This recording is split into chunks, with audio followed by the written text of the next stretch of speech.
Hey, I'm doing my 422 for this week. It's No Zombies Allowed.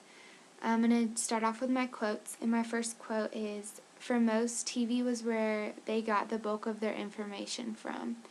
I completely agree with this statement because when I was growing up, I loved watching TV. I loved listening to the radio and basically hearing the latest gossip or whatever it might be, the news. So I strongly agree that students, even adults, get a lot of their information from the media. So my second quote is, "An important consideration in any literacy course I came to realize is using programs the kids watch as text for study." I think this goes along with what we were talking about in class basically this whole semester, is using things that the kids actually really like to do or to talk about really helps them as students to progress, and it makes them encouraged by like to talk about stuff that they want to talk about instead of it being a boring history book or a boring math problem or whatever it might be. It's actually something that everyone is interested in. So the media, young, old, whatever you have, like everyone's really interested in that or aspect of it. So the third quote is, "I knew some of the guys listened to pretty violent stuff, but I figured it would be good for them to reflect on what the songs meant, if anything, and to discuss them." I really like that he did that because when I was growing up, I listened to it wasn't very good. And it wasn't until I was in the car with my mom and I flipped the radio to Kiss 95.1 and a violent song was on that I realized actually what I was listening to. So I was really proud that he did that because a lot of parents, they don't see that their child's listening to violent stuff. It's just a song to a lot of people. And I understand that, but at the same time, you need to know what you're listening to. So I really like that he did that.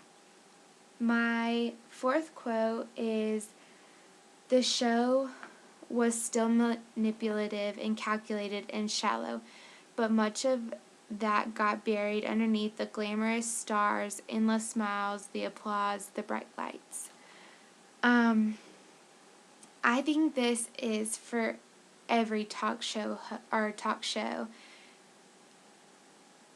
I used to love watching them, and whenever I started watching them with my mom, she would start asking me questions about what is this really about, and made me really think about how what I was watching was impacting my attitude, the way I talked, stuff like that. So yeah, things can be hidden. It's very easy to hide negativity, and it's really important to notice what's being hidden and what's underneath it all. So I was very thankful for that. Next, I'm going to ask my questions.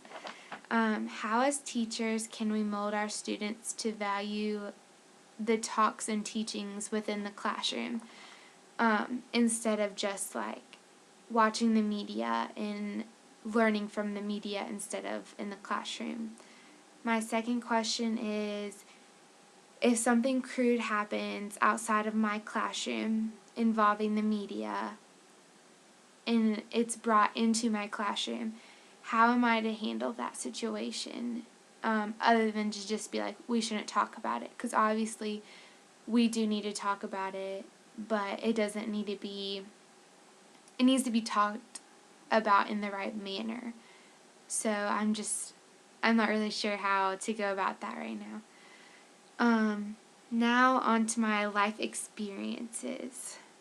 The first quote that I could relate to was, "I felt betrayed and stupid."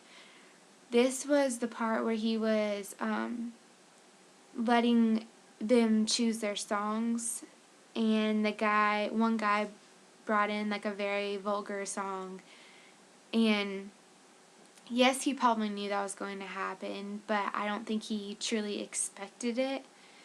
So, my experience is I teach at a daycare, and that's where both of my experiences are from.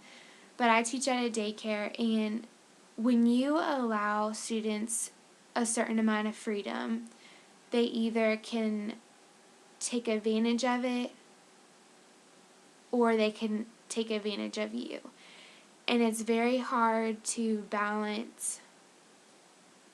How am I trying to say this? It's very hard to balance how much freedom you should give them.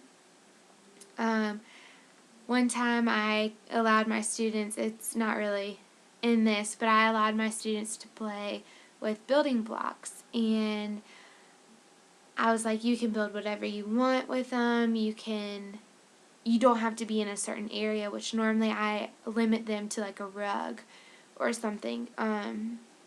And I started doing my lesson plans for the next day. And honestly, I wasn't paying very much attention to them. I was trying to give them their space. And they basically took advantage of that opportunity and started throwing blocks at their friends, and it just did not end well. There was blocks thrown all over the room, and of course, these are like 4-year-olds, so who's stuck cleaning them up but me, because they don't always listen the best. So, I felt very betrayed because I was giving them an opportunity to have freedom, which I normally don't. And once they got that freedom, they basically just destroyed it and took very good advantage of me. So, you gotta limit your freedom.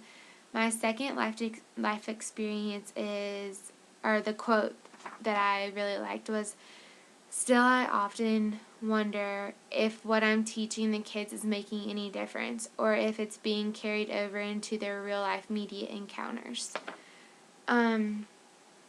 Again, this is with my daycare. Back home, I try to teach the boys and the girls to play together. It's very important to me because growing up, I was the only girl at my daycare. I was babysitted by like a nanny, I guess. And when I wanted to go play with Barbies, the boys wanted to play superheroes. And it was really hard for me to, I guess, get that balance because, yes, I was a girl and I was technically, by the media, I was supposed to play with these type of toys. And I didn't because I didn't want to play with myself. So whenever I was at my daycare, it was very important for me to teach the boys, hey, like, you can play in the kitchen. Girls, you can play with blocks. You can play with cars. Like, I just wanted that balance, I guess. So, it's really hard for boys and girls to get that, and especially for their parents. If you have a parent of a boy, and they're like, I want my son to play with cars and trucks and blocks and stuff, but I don't want them to play in the kitchen. You gotta explain to them, like, look, we're trying to, just explain to them the circumstance and everything. And that's really important to me because, like I said before, it's good to have a big balance between those things. And if you have the boys who are shooting with their hands, girls, you gotta explain to them, hey, this is wrong. Like, you gotta put it into it, basically. But it's not their problem, or it's not their fault that they do that. It's what the media basically gives them and says, hey, do this, look at this, have fun. And it's not really necessarily about that. So, I think that's all that I have for you guys today. Thank you for listening. See you soon.